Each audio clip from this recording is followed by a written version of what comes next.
Right, guys, I have an amazing episode coming up with Graham Linehan, who talks about his experience with Joe Rogan and what it was like getting arrested in London over a few tweets. Please hit the button subscribe, as I've noticed the vast majority of you that watch my channel don't actually subscribe. I need you to hit subscribe so we can continue to grow this channel and continue to have amazing conversations that mainstream media simply won't have. Hit subscribe and enjoy this episode. Graham, it's been a few months since we've last spoken, and quite a lot has happened in your world since then. First of all, how have you been the last few months? I've been okay. I fell on my arse off a scooter, which gave me a little Harry Potter scar in the top Oh, of yeah. my forehead, and um, and a broken nose. So that has been very unpleasant. I've got a deviated septum, which means that breathing is not that easy, and sleeping isn't as easy as it used to be. So I'm just waiting to get that sorted out. Actually, it should be sometime this week. So yeah, yeah. Oh, well, sorry to hear. That Um, was a real answer to the question. Most people are, oh yeah, I've been doing great. No, so sorry about that. But yeah, if I seem a little befuddled and I haven't shaved, which I always forget we're in vision. But yeah, let's see how I could do anyway. I mean, it's been like a crazy few months. I mean, I think the first place to start was with the arrest. Lots of people would have seen online your statement, your comments, and then other people talking about it, reporting about it yourself. What exactly happened? Why did you get arrested, and how did it go down? Well, everybody was worried that as the trans movement started to lose its power, it might get a little kind of more, even more psychotic in its final days. And so it's proving to be. My arrest was just one of several, I think. I think there was at least two other people, one of whom was a ex-police woman herself. So this guy whose name is Lindsay Watson. He's been fired from the police for sending abuse to a guy called Harry Miller, like thousands of messages of abuse, and um, and then he's just kind of gone on to using what he knows about the police force as an ex-policeman to try and push through uh, very very flimsy charges about against people like me who refuse to use preferred pronouns, um, and who've been fighting against this nonsense for the last few years. So it's just basically a series of attempted hit jobs using the police towards the end of this movement. Right. I mean, it was. Did it come to you as a shock when the arrest happened at the airport? Were you expecting it? No, I wasn't. It was a shock. I wasn't a shock as it happened. I realized what was happening about a minute or two earlier when they said my name and told me to present myself to the ground crew. But it was, and when they arrested me, I couldn't believe it. I couldn't believe I was actually under arrest, and I went a bit nuts because I was just like, and then because I went a bit nuts, they were threatening to put the handcuffs on me. Right. Um, and I said, you're not walking me through an airport in handcuffs for standing up for women's rights. Um, and it was just, but then I calmed down, and they were very good, very professional, I must say.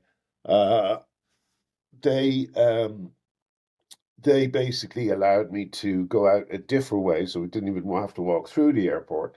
And I got into the holding pen in the back of the van, and it was just a crazy situation. I think they realized that I mean, I've never been arrested before. Um, so some of them were quite. You could tell they just didn't know what the hell they were doing.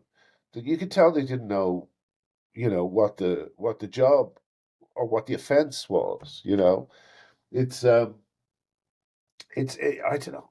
I think it just befuddles them, because most people still don't know because of the way that this has been reported in, um, certainly on the BBC, with a sort of not tendency, but sort of house rule of lying by omission. Most people don't know what's going on. They don't know that, you know, a lot of very dangerous men are using female pronouns to get what they want. Yeah. Um, they don't know that children are being hurt in gender clinics on the basis of very, very little evidence, no evidence, in some cases. Um, and uh, and as a result, they only see it through the lens of there's this terribly vulnerable minority who need to be protected. And this man, Graham Linehan, has said something nasty about them. Um, the people I've said nasty things about include one guy who is an ex-sex offender. Better not say his name, son, or he'll sue you. He always sues people, but most people will know who I'm talking about. And he's been doing it for 10 years. And he is literally just a fraudster. He's a, he sexually assaulted a 14-year-old boy. And the police have been basically, tap dancing for him for the last 10 years, you know? Um, so yeah, so anyway, I don't know why I went down that road, but it's kind of like I should bring up the screen so I can see what the question was. Um, No, it's no, that makes total Yeah, sense because you mentioned this when we last spoke, and it did so many people. I got so many messages on social media, emails, all sorts of things when you we discussed about in quite a lot of detail the predatorial links to some of the trans movements. So how yeah, so many people are hiding behind the trans movement as for that the predatory element. So it definitely will ring a bell with lots of people because it received a lot of people completely agreed and agreed with what you were saying and see what's happening. I mean, with this. With the arrest, did they ever tell you specifically what for, why, when you were getting yeah. arrested, or? It was for three tweets. It was for three tweets that this guy Lindsay Watson had complained about, and there was no uh, there was no victim in the tweets. I wasn't naming Lindsay Watson. I was Right. talking about trans activists. I said I hated them. I said they, I said, I said they smelled, and I said that they were homophobe. This was one of the tweets they actually arrested me for. I said I hate them, homophobes and misogynists. And it's like, Yeah. why, like, if I hate them because they're homophobes and misogynists, why are you coming after me? Why is this even in the list of crimes that I'm supposed to have committed? So, and then the famous one, the big long one, was the one about men being in women's spaces. And I said, make a scene, cause a fuss, call the police, and if all else fails, kick them in the balls, or punch them in the balls. And the thing about that is, the only thing I would change about that is I wouldn't put the police in there because the way the police are behaving at the moment, that if you call the police when there was a predatory man in the loo or the rape shelter or whatever other private space you're in, the police might arrest you. If those three tweets can be seen as arrestable offences, then it's going to be an arrestable offence for a woman to say in as robustly as she should, you shouldn't be in here. You know, that's something that women have to have the power to say to men, you shouldn't be in here. Because, the idea of normalizing, I don't know whether you saw, but there was a woman who was fired from her gym. I think they've since apologized to her.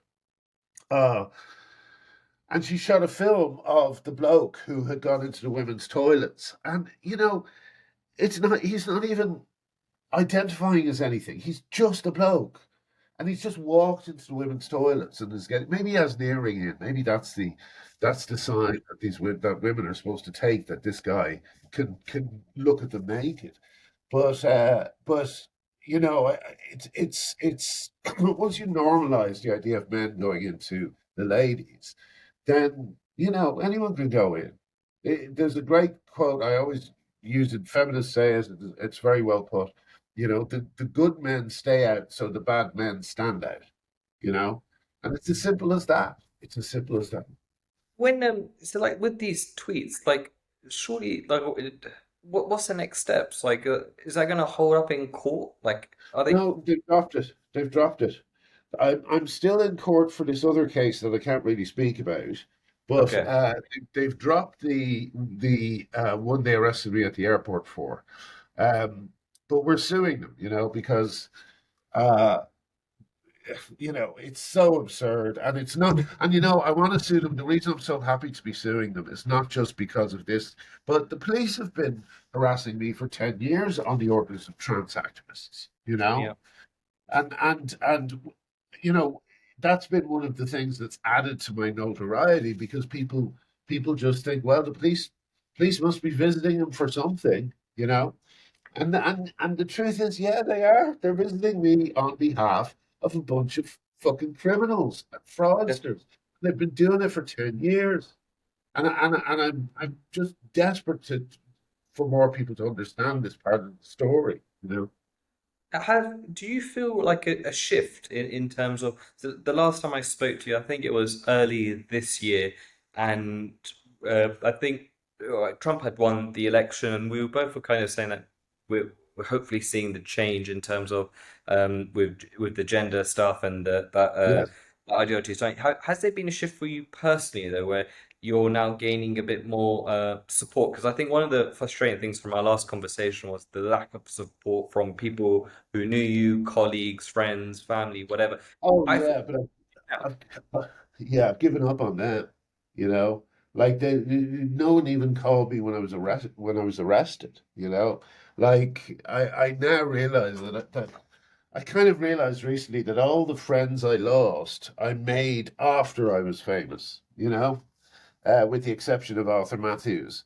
Um, so you know, you just realize you're only important to people as long as you can uh, keep their burnish their glamour, you know, burnish their appearance or whatever. And as soon as you become uh, uh, an impediment to that, rather than providing that service, they you just get dumped. So I have no respect for all those people. You know, Amelia Bullmore is the latest who I worked with on Big Train, is the latest to throw me under the bus, and I just I'm s- I'll, even if I write comedy again, I'll never write for the UK. I'll never write a UK comedy again. No, not if I can help it. You know, I think I don't want to work with those people. You know, the lack of loyalty and friendship and the absolute ignorance about the issue, even when their close friend was being destroyed over it. Well, let me put it this way: I'm hoping that to prove useful enough to the US that they keep me here, because because there's no reason for me to go back to the UK. You know, apart of course from all the brilliant feminists of Turf Island. You know, that's like making friends with them has been wonderful, and when I go back, I'll be going back to meet them. You know, but.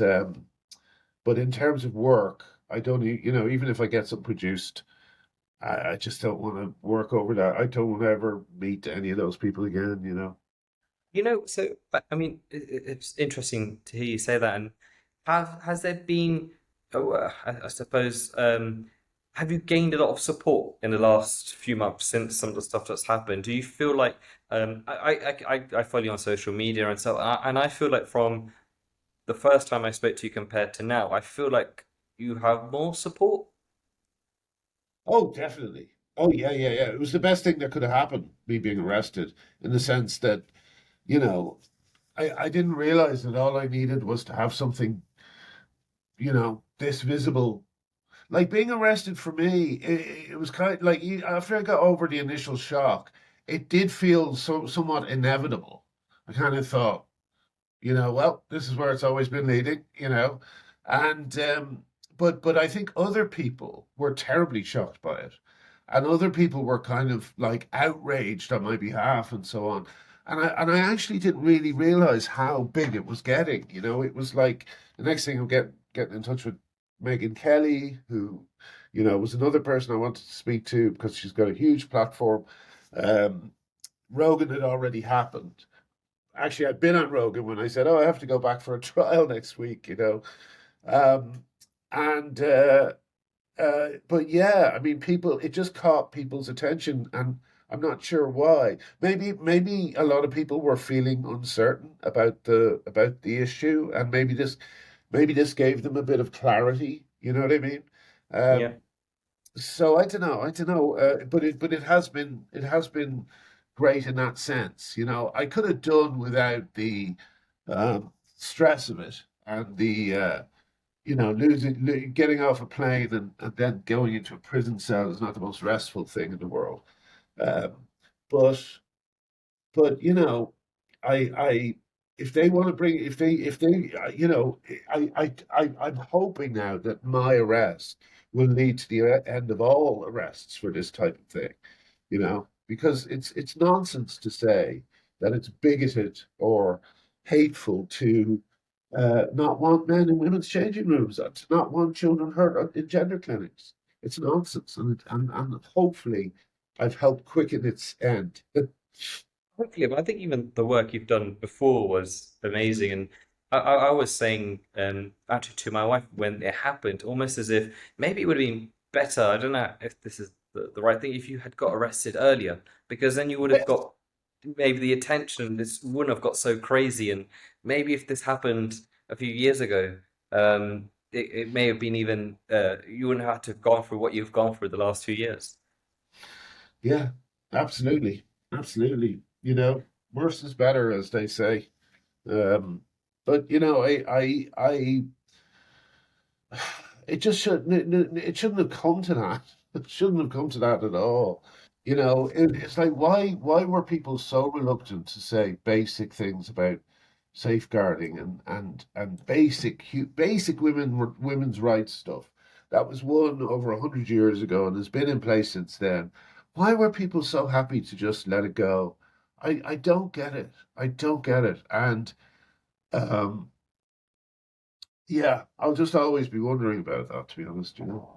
I think there'll be a lot of people who look back. I always say that I feel like I feel like I don't have any kids, but one day, hopefully, I will. I honestly feel like when they grow up in 20 odd years, they will look back and be like, how did your generation, how did your people allow that to happen? Like, how crazy was that you allowed biological men to walk into women toilets and you said nothing or it was just normal or whatever, and it will be, I think there'll be a lot of people who will like taking some steps back. I think when they look back in the future, I think right now there's a lot of people who have stayed quiet or have egged it on, if you like, and I think a lot, and give it a few more years, I think that you'll see a lot of people kind of retract away. Yeah.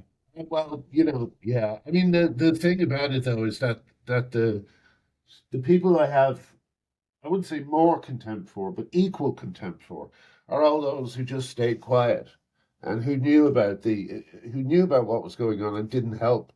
I had this friend. He was a writer, lovely Jewish guy, who lives in the north, and I really really admired him. I thought he was a very wise, um, warm, compassionate guy, and I think he probably still is.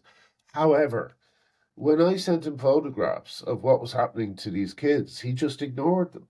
And I just don't know how anyone can ignore that kind of madness and suffering when you know it's wrong, when you know it's wrong. So And that disappointed me very much. But I think what's going to happen with a lot of these people is they're just going to quietly walk away and pretend yeah. they never had anything to do with it, and act surprised when you display any resentment for for how they, you know, just let you swing in the wind, you know. I feel like and it'll be interesting to hear your take on this because I've been meeting quite a lot of people who've been saying to me, in terms of talking about the trans issues. We've had loads of people on here, like Helen Joyce and Maya Foster on the podcast. So we've been talking quite a lot about the trans movement, the decline, how it rose, all this sort of stuff. So, and I've had quite a few people say to me, "Why do you keep talking about the trans issues? Why don't you just stop and talk about other things? Why is it such a..." And I always say the same thing now. I was like, well, if you and everyone else would publicly go on X, Facebook, whatever you do, or go to your workplace and say a biological man shouldn't go into a girl's toilet, then we wouldn't have to talk about this. This would be That's really, it.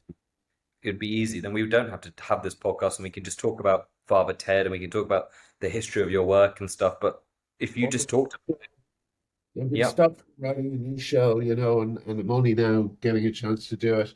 You know, yeah, of course. That's what we would I could talk about creativity and comedy, you know, until the cows come home.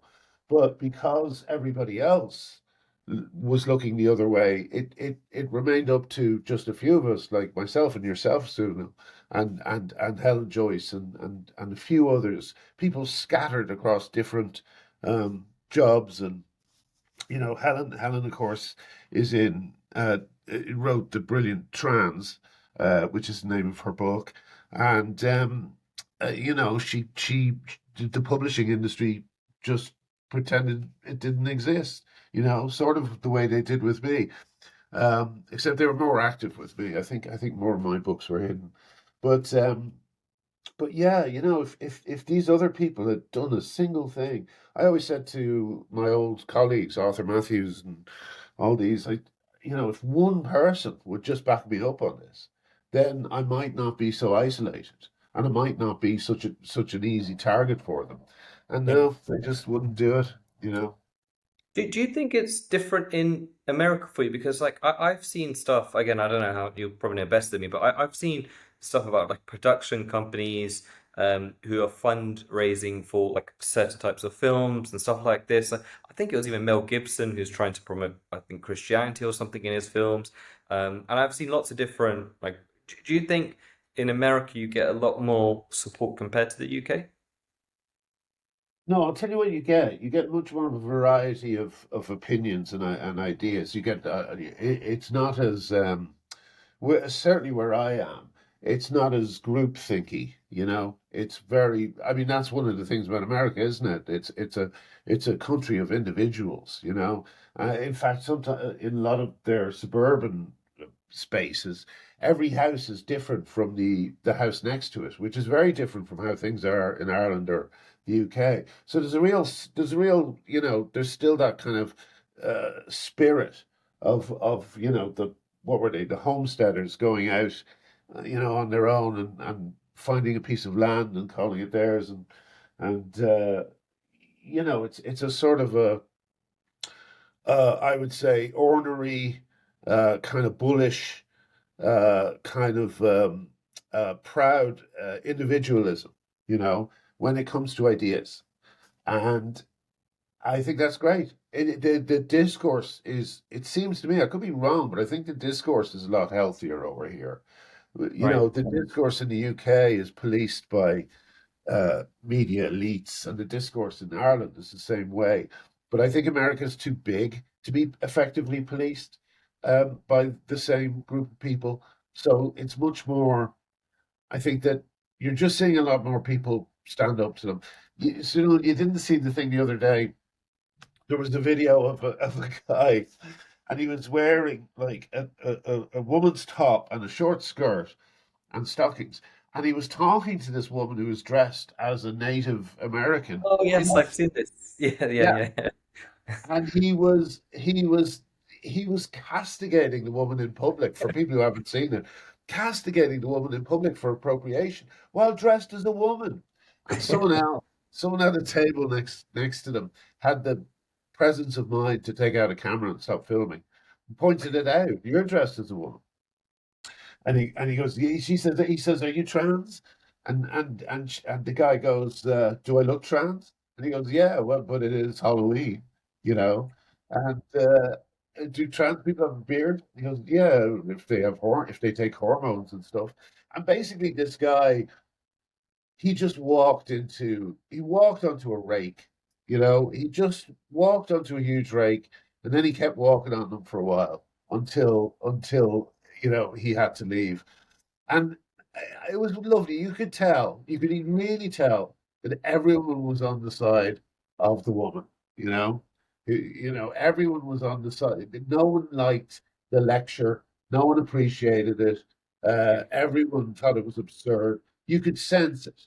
And I think I'm sensing that same feel everywhere here. It's no one. Here's the thing about it. For the most, apart from in certain hotspots like schools and hospitals, so often the worst places this ideology can get a hold on. But outside of those places, most people here don't. Again, they just don't even know what's really happening. And because the internet is so weird at the moment, and because the whole the sort of language used by trans activists is so confusing and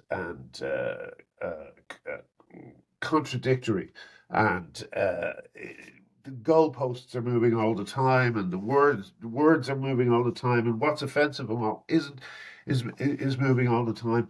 Most people just go, "Fuck that! Why would I even want to stick my head in there?" But I did it to prove to people that it's a very simple thing that they're trying to make complicated. So when people talk about being non-binary, I felt I had a duty to say, well, that doesn't exist. There's no such thing. That's a ridiculous thing to claim to be. Um, because like if you start accepting things like non-binary and the idea that trans women are women and so on, then you open yourself up to all sorts of manipulation, you know, because these guys are making up the rules as they go along and expecting us to follow along, calling us bigots when we don't. Yeah. That's it's very simple. It's a very simple situation, despite the weird language that they use. It's just a male sexual rights movement being propped up by a lot of well-meaning people, uh, but it's also being exploited by some of the worst people in the world. And if people get a hold of that, and they can keep a hold of that through things like remembering that there's only two sexes, no matter how much trans activists argue about intersex conditions, there's only two sexes. If you hold on to those truths that are very easily understood and that we've all known since we were little kids, then Yeah. it's easy to debate these guys, because all you have to do is say to them, well, what does that mean? What do you mean by trans woman? What do you mean by non-binary? What does that mean? And then they will immediately start talking about gender. And then they say, well, what do you mean by gender? They talk about having a gender. So, well, where in the brain is my gender located? And it falls apart if you just question it. You don't even need to know the answers. You just have to question it.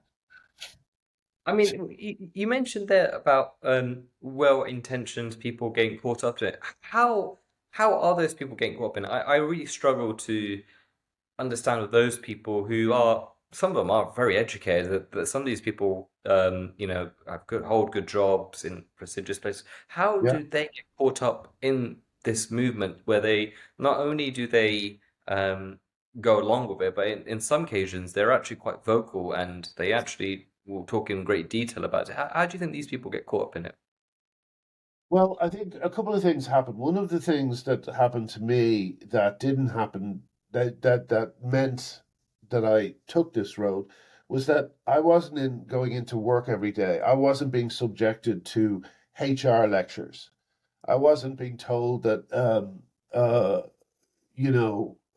wasn't being shown slides with the genderbread man on it or the gender hippo on it. I never got any of that stuff. I didn't know it was happening in the corporate world, and it was a real shock when I found out how much it had embedded itself into it. So I think that's one thing that happened. A lot of I think there's another thing I've been told, which is that apparently through history, women have a tendency to go along with the prevailing view, one might say, you know. So like uh, uh, they don't like going against a mainstream narrative, and there's many reasons. There's good reasons for that, because women are, you know, it actually it works out better for women to be agreeable. It's like one of these terrible deals: be agreeable or we'll kill you. you know. So there's a certain kind of self-defense that comes with being agreeable, and that apparently manifests itself sometimes in going along with public consensus. So if you have all these young women who are entering into the workforce and so on, there's a lot of young men who want to have sex with them, and they will repeat the same things. They will claim to say the same things, even if they do or don't understand it. And the other thing that happened is at the same time, um, all this stuff started getting put into kids' education, without the knowledge of the parents. And so the kids were coming back and the kids were grooming the parents. The kids were telling the parents, oh, we watched a documentary called I Am Leo, and oh, maybe not, and they're explaining it to, oh, they've got the biggest suicide rate in the world. All the cliches we know, many of which are completely untrue, but they were kind of slipped into families, uh, like like they were just kind of like, how can I go? Those ideas insinuated themselves into families through the kids, you know. And then, of course, there's the friend in the Facebook friendship group who has a non-binary daughter or who has a trans-identified son or whatever it happens to be. If anyone says anything out of line anywhere, then that will be a post on the Facebook, and people will be invited to be for or against the person who stepped out of line. So there's a load of motivations for people to either pretend they don't know what's going on, or to use the uneven playing field to score an easy battle against ideological opponents. And and there's also people who are just being very cynical. I think there's some really vicious misogynists out there who are just using it um, to bash women. Something they've always wanted to do anyway, and this gives them the opportunity. But yeah, I think the biggest problem is the non-binary child in the Facebook group. That's like the hidden bomb in unexploded bomb in every friendship group that's waiting to go off. You know. Yeah. And I think it's that example is so true because you'll probably see it at schools as well because you don't want to be that mum or dad who speaks out against that one parent and then you're labeled a bigot and then your child who's also part of that school then probably will get in trouble or treated differently. But schools is definitely a scary one because I think the power some of these teachers have over children is deeply worrying and concerning. The idea that a child can change their gender without the parents' permission or going from the teacher is absolutely crazy, crazy, Yeah, crazy. crazy, but completely normalized in trans circles. The What idea is is, that in America? Is that the same thing in America? yeah, I think so. I mean, yeah, I mean, the big problem in America, and I think a lot of where the real kind of trench warfare is going on is schools.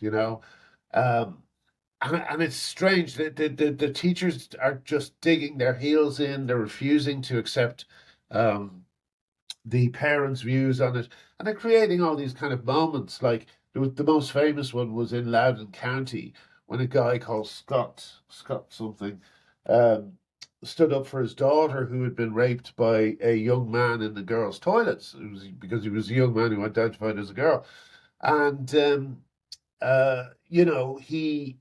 he was so angry that he started shouting or becoming a problem in the courtroom because his daughter's been raped and they're insulting the daughter. Um, and they took a photograph of him and put it on the cover of Newsweek and things like that, and gave it the headline, "The New Rise of the Right," as if Scott standing up was his for his daughter was a right wing action. Crazy. It is, isn't it? It's absolutely crazy. So, but those crazy moments keep coming out of these school board type meetings. Most recent one was someone I know called Beth Bourne, who's just great, and she stripped down to her bra and panties, and she's getting on, Beth. She's like she's about my age, but like she got headlines everywhere. It went viral, and again it does that because it's the only way that this stuff will be reported on, you know. And Beth stripping down to her underpants, it just got reported on. Otherwise, it's completely ignored. And I mean, I'll always wonder why that is. the interesting one, even outside the schools, is the entertainment industry. So your Disney's, your Netflix. I know Netflix. I think I saw on your X that you've unsubscribed to Netflix, or you cancelled Yes. Netflix recently. Why did you cancel Netflix before we go further? Um, oh, why was it? It was to do with, oh, yeah, it was because of their children's programming, which has lots of trans stuff in it.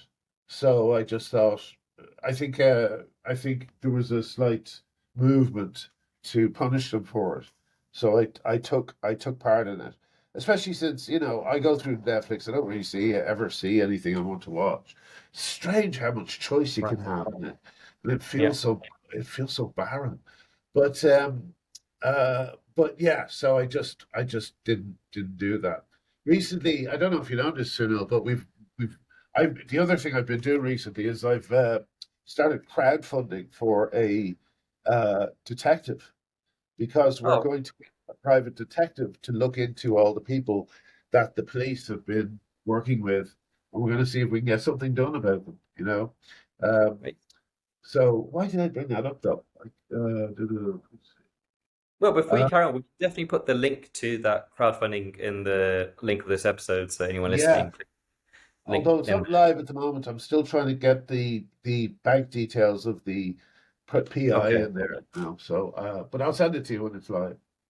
Perfect. I mean, I wanted to talk. The reason I mentioned the Netflix thing is because the example I can think of really strongly is Disney. So I don't know if you've seen it, but there was a clip from about a year ago where it was Transformers, and this was like the Yes. Transformers a series, but it was towards like really young kids, like it was like the cartoon version, and it Yeah. was about the robot was trying to explain to this child about how it's not a he or she, it's it or them or Yeah. whatever. And it really try. It's obviously a whole trans thing, but they really try and explain it to the child as if they're talking to the child who's watching it, and it was really really bizarre.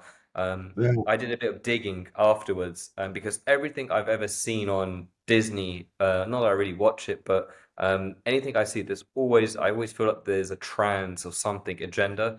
And then I Yeah. actually Googled it afterwards, and I saw that there's a Disney executive.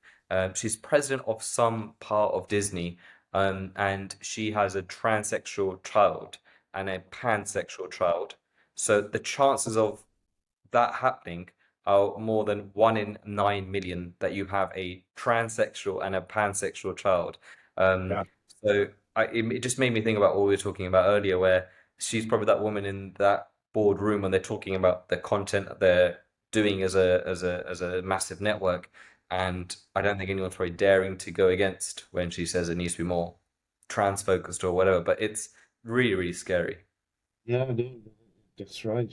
And unfortunately, like my big worry is that embarrassment and shame will stop these people from um, pulling out of the dive they're in.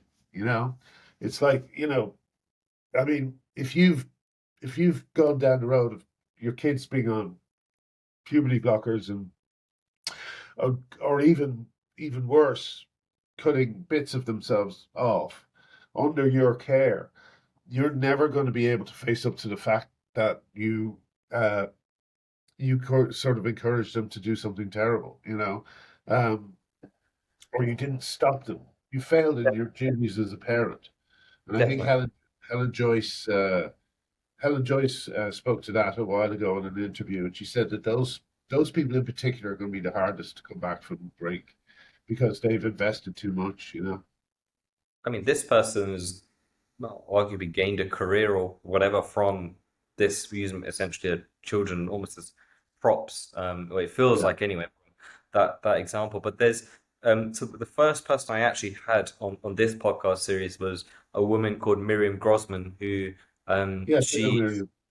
yeah, so she did. We had she was promoting her new book, and I really liked the way she was talking about boys and girls when they're younger, and basically just she was saying like nowadays, unfortunately, unlike the olden days, now you actually have to tell your children, your babies, that they are boys, that they are girls. Even if you're a girl who, likes to play football or likes to be, what we would call a tomboy, you now have to tell her that you are a girl. You can be more aggressive. You can want to play with the boys. That just means you are still a girl. And it was really interesting. She was talking a lot about in some ways, some of the trans movement is so sexist and misogynist because the moment a boy likes pink, then he should be a girl. The moment a girl wants to play football, then she should be a boy. It makes no sense. It's all about stereotypes. And like what was that? I saw I remember seeing once this girl being interviewed and she was wearing a binder, which and a binder is something that they promote quite in a quite carefree way. Uh Places like, not Mum's Dad, mermaids and even some NHS uh, parts of the NHS were giving binder advice.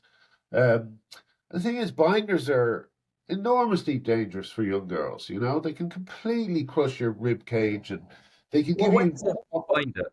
For anyone it. that what's You put it on, and it flattens your breast, so it looks like you don't have any. right, That's right, that's okay.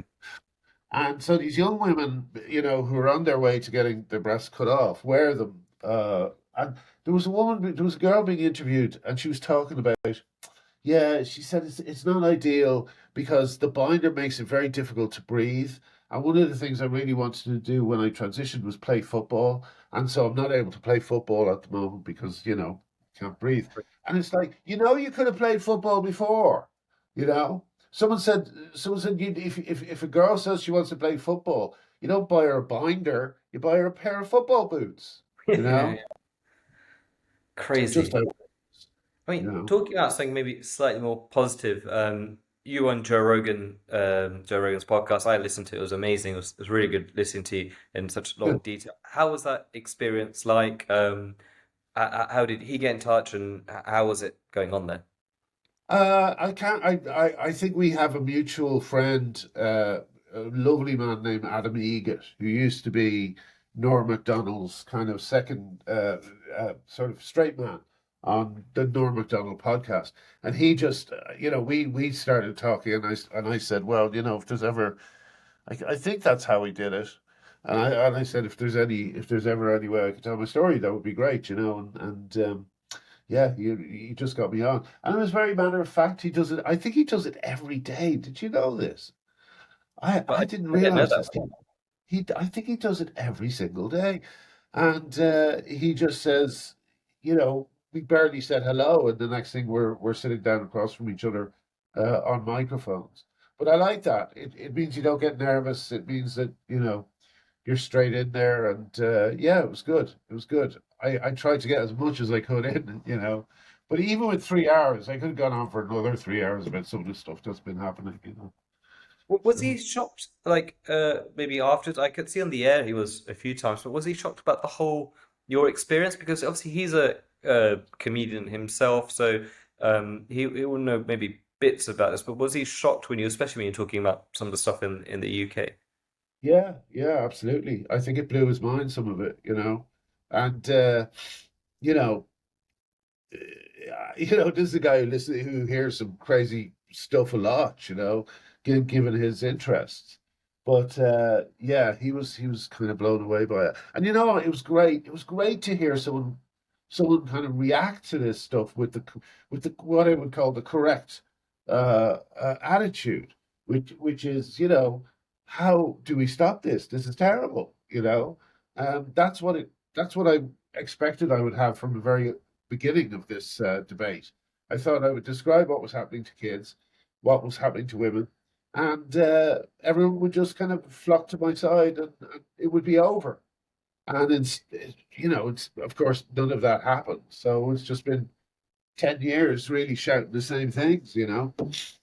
I definitely feel, I mean, I think that's an example of the Joe Rogan stuff. And I feel like after your arrest, I do definitely feel, in your example, anyway, definitely the tide seems to be turning in terms of support Yeah. and people outpouring and reach. I just remember when you did get arrested, the amount of, on my X feed, the amount of stuff that I saw your name being circulated from people. I'd never seen them use a name before. And I was like, oh, wow, like, this is in a positive way, Yeah. in everything. This is crazy. And I was like, wow, I've never seen, and some people I never would have expected also to support yourself or coming out and saying, which I think maybe is representing a shift specifically to yourself. Definitely, I feel like. Oh yeah, absolutely. I mean, it's been great. In fact, we're feeling so confident now that I'm just about to bring out a line of merchandise, you All know. right. So yeah, it didn't feel like that before. And the merchandise is kind of like based around um, me and my rugged good looks. Uh, so it's very funny for that reason, I think. And it's nice to be funny again as well. You know, that's just a treat. So yeah, I'm feeling it has changed. I'm feeling it definitely turned around. You know.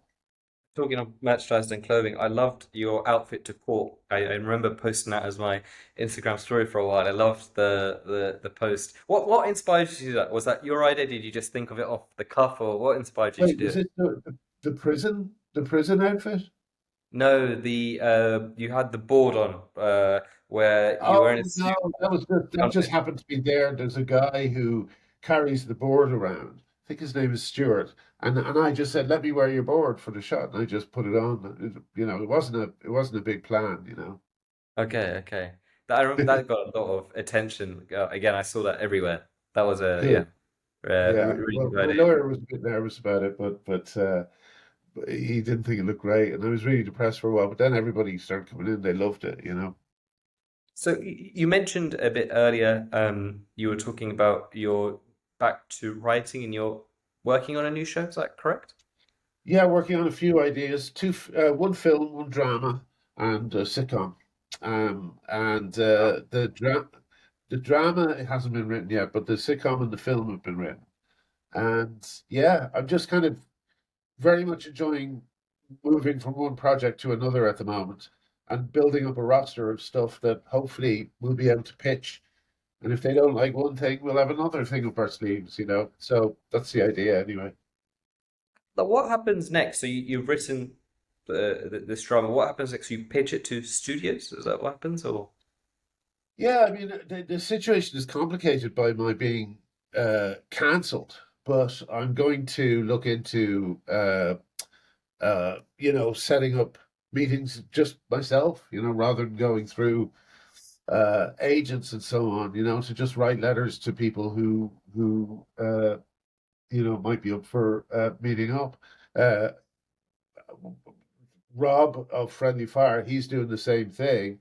And between us, I'm sure we can find someone. You know, thing I'm reluctant to do is I don't want to go for a purely conservative site because I feel like I really want to get back into the mainstream. You know, like right. the and I always feel that's where I belonged. You know, it's completely ridiculous. I'm in this fight at all. You know, but you know because like my urge or the thing that gets me excited in life is reaching a wide audience and making them all laugh at the same thing. That's a joyous thing for me, you know. Um, but I certainly haven't been doing much of that. Certainly haven't been doing much of that in the last few years, you know. So it's nice to get back to a situation where I'm really just, you know, practicing the craft and seeing how things work, and I love it. I'm having a great time. It's very relaxed. I always felt like the person I don't know, I've forgotten his name is Golf, but the people who make White Lotus, I don't know, I always feel like that would be a good with yourself, I don't know, collaboration, I don't know what their names are, but I feel like Oh, they're not anti woke, but you can kind of tell they have these soft undertones in a lot of the series, and which I really really enjoy. I feel like yes, one me. of the profile those kind of people to work. I don't know their names, but Well, the guy who made it, his name, what's his name? His name jumped out of my head. He also wrote School of Rock, and he wrote a brilliant first film called Chuck and Buck. And he's just a bit of a writing. He's just a genius. He's great. He's just a great natural writer. But what you were beginning to say about the wokeness in the show, I think you're absolutely right. I don't think he buys it for a second. And yeah. I think he was sending out smoke signals. I call smoke signals like anytime an artist is sort of letting us know what he really feels about a subject without making it uh, uh, too on the nose. And in the first series, one of the girls, I think it was Sydney Sweeney actually, uh, who was um, who was in that first series. When she was reading Judith Butler, you know, Yeah. such an obnoxious girl is reading Judith Butler tells its own little story. So I mean, of course, Judith Butler. There's no way she's understanding any word of what Judith Butler has written because Butler writes in deliberately obscure academies, I guess. Um, so yeah, and then in the last season, of course, we had that speech about the AGP, which was really interesting. Sam Rockwell's incredible speech. Um, so yeah, I always think he's one of the good guys. And I admire the way he's been able to continue working in a time when that kind of outside the box thinking is very, very unpopular. I love this scene. I think it's in season one where it's the two parents, the mom and dad, and they have two kids, and they have the girl's friend, Yes, yes. the Asian girl, and they're like they the way they speak back to it was amazing. I felt like they when I was watching that, that's what the writer also is thinking, but without making that the whole story. Would that be something that you would do in your writings? Oh, well, I do think, like, especially the second series, that show is just perfect television. It's up there with Breaking Bad and so on. I just love it. So to say it would be like that would be a bit ambitious of me. But I am aiming for a certain type of American show. Uh, it's hard to explain, but I guess it could be summed up uh, by um, by the show The Leftovers, which was written by one of the guys who co-wrote Lost, and it's a fantastic premise, um, and it's just very it's it the cinematic way in which it's shot is really it just makes every episode just thrilling. So yeah, like it's always good to have something you're looking towards that you can, even if you fail by getting there, the attempt will bring you higher than most shows reach, you Yeah. know. So Would, yeah, things like that I want to be a part of. do you get control, or would you get control of the actors and the way it's directed? Would you say to the director, "I want it like this," or I'm not sure. I think there's a way you can. I think what like I don't think writers are ever expected to be directors in the US on something like this. But I don't know. Maybe my track record would make them think I could be. Just before I was cancelled, I did a pilot of a show called Shrink, and that looked good to me. I think that could be. I could use that as a calling card. Those two episodes that I directed. But the fact that I don't have an agent makes things slightly more complicated. But I don't know. I just have to keep plugging, keep trying. I think, well, the interesting thing you alluded to earlier about mainstream, I feel like definitely you could easily get the more right conservative leaning people. I don't know, just maybe I've just seen it on X, but I feel like there is that movement of they want to like support each other and support businesses, films and stuff. But then the Yeah, question is, how big can yeah. that go? Yeah, I think, unfortunately, some of the attempts at comedy by some of the Daily Wire stuff and stuff like that has been a bit flat, because I do think that, comedy has to be written not from a conservative or a left-wing point of view. It just has to be written with an eye to human frailty and weakness and silliness, and that can come from anywhere, from the right or the left. So so yeah, I do. I'm unsure about accepting any money from a purely conservative source, because I don't think I'd end up pleasing them, because I still feel like I'm a progressive, except for a true progressive rather than the fake ones who are ignoring all these attacks on women and girls. Um, so I don't know if they'd be entirely happy with handing over a few million to me to get something made. I mean, are people aware of like how big your shows were in the UK and the US? Like, if you speak Not to really. anyone, no, okay. You speak to No, anyone, not over here. no, over here. Whenever I say I've spoken to the writer of IT Crowd and stuff like that, everyone in the UK like was like, wow, so cool. But what about in the US? So they wouldn't know Oh no, IT. it doesn't really. Like basically, you get a few nods from people who are into British comedy, and stuff like that. But generally, people don't really have a clue. I've mentioned the name Father Ted and IT Crowd to a bunch of different people, and nothing ever registers. Black Right. Books. Black Books is actually the biggest show over here. Okay. People, yeah, people love Black Books. Okay, interesting. I mean, Yeah. when you were with going back to Joe, when you were with Joe Rogan, because he's obviously a comedian, was there like, did you? Because I'm sure he owns a comedy, some like a. Does he Yeah, own I a? went to, I went and visited the Mothership, which is the name of his club, which is a great club, and just hung out there. That was nice. Um, yeah, he's a good guy. He's a good guy. I mean, it was amazing because I listened to the your whole interview there, um, and I think one of the crazy things I was listening to his most recent podcast as well, and he highlighted, which I didn't even know this myself. I knew it was crazy, but the UK has had 12,000 social media arrests last Oh year, yeah, more than any yeah, other country.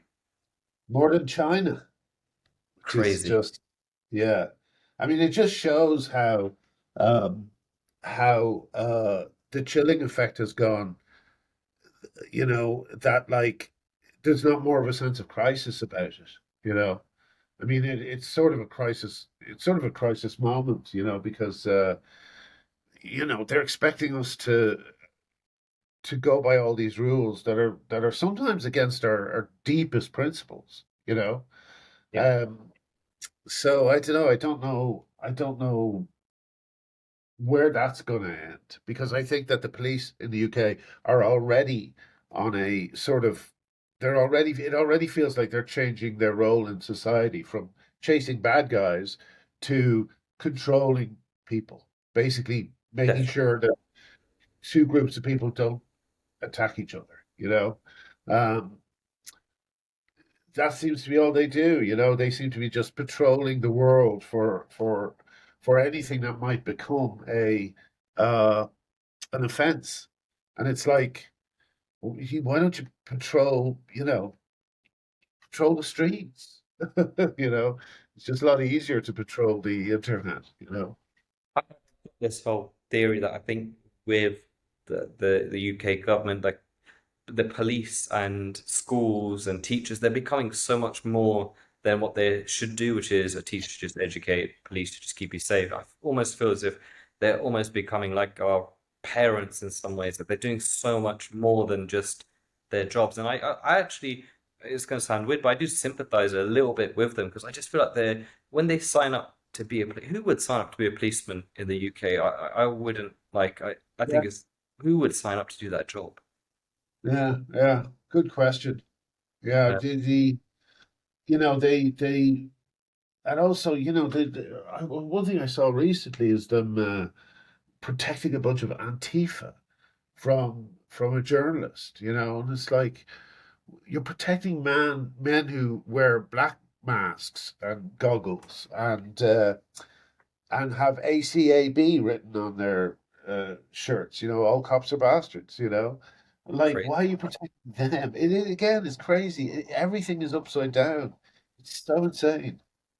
I, I suppose, like in the States, I mean, it's obviously different to here. Where you live, I mean, do you witness any of this? Because I mean, one of the good things with the States, I think for UK, especially Elon Musk, is how much they've highlighted on social media how crazy the UK has become. But Yes. specifically where you live, do they like what's it like there? And do they also think like will they ask you what the hell's going on in the UK? Oh yeah, the way I'll sometimes be telling people, you know, like we went to a party, a fancy dress party the other night, and I was telling people my story, and everyone had heard about it. It was such a huge thing, and it's what I'm most well known for here. The comedy barely even registers, but the being arrested at the airport, that's kind of my finest achievement as far as America is concerned. you know. Crazy. Graham, it's been amazing speaking to you. Oh, Got to do the closing ritual, which is for I'm going to ask you again for an unpopular opinion that you have that you think should be popular. uh,